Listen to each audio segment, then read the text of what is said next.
5 conseils pour augmenter ton estime de soi et créer ta vie idéale. Tu es une femme qui a vaincu ton passé de souffrance, de violence et de traumatisme. Tu souhaites t'épanouir, prouver que tu vaux plus et mieux que ce que tu vis actuellement. Tu voudrais créer ta vie idéale, celle avec laquelle tu es aligné. Cependant, tu souffres d'un manque d'estime de soi. Par ces 5 conseils que je t'apporte, je voudrais t'aider à augmenter justement cette estime de soi et créer ta vie idéale. Je suis Corinne Kapunda d'ABC Corinne Conseil et Coaching, conseillère en communication et coach en mieux-être auprès de femmes qui, comme toi, sont en survivance dans leur vie actuelle et qui veulent reprendre leur vie en main en créant leur vie idéale, leur résilience. Pour les aider, je leur apporte l'accompagnement et les outils qui leur sont nécessaires. Donc, voici 5 conseils. Se parler intérieurement. C'est le premier conseil. Ce dialogue intérieur te permet de donner du sens à ce que tu désires, d'analyser tes pensées, tes actions, de peser le bon et le mauvais et de rectifier le tir. Il est un moyen de te rebooster en t'encourageant sans te jeter la pierre, dans la bienveillance envers tes maladresses et en te répétant que tu es la propre créatrice de ta vie. Le deuxième conseil, c'est définir. Définir ce que tu veux vraiment. Même si cela te paraît évident, ce n'est pas toujours simple. Te poser alors les bonnes questions. Qui es-tu vraiment?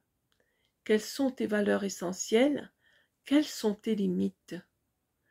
Car ce qui est bon et réussi pour un tel n'est pas forcément bon et réussi pour toi. Ce n'est pas forcément ton idéal à toi. Cela dépend de chaque personnalité. Être aligné avec soi, avec ses valeurs, sont déterminantes dans la réussite.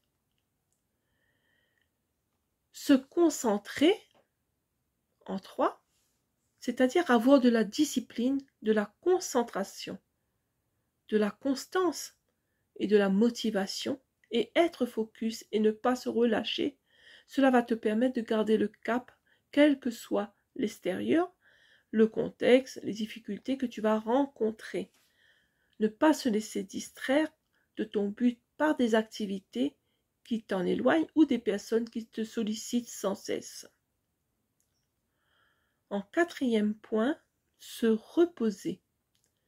Et oui, s'occuper de toi, de ton bien-être physique et psychique par des saines activités, se relaxer, méditer, prier, respirer et aussi, une fois que tu as posé chaque action et ensuite les avoir analysées intérieurement comme indiqué au point 1 de cette série de conseils, pour si nécessaire la rectifier, te poser, faire un temps de silence intérieur pour retrouver ton âme profonde et te ressourcer.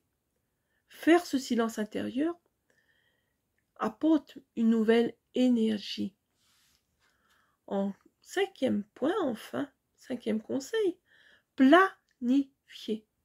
Avoir un plan d'action pour atteindre ton objectif et réaliser ta vision.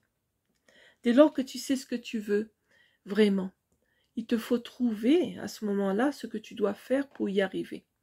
Les étapes à te fixer et y inclure, je te le conseille, l'imprévu, qui fait partie de ton évolution vers ton moi idéal et ta réussite dans ton projet, dans ce que tu veux réaliser.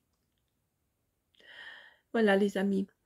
Pour plus d'informations, tu peux me contacter en privé. Si tu désires un accompagnement avec moi, je te proposerai à ce moment-là quelque chose qui te soit personnalisé.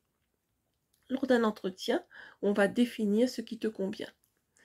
N'hésite pas à liker, à partager cette vidéo et surtout à me poser des questions. Je vais y répondre dès que possible. À très vite pour du nouveau contenu.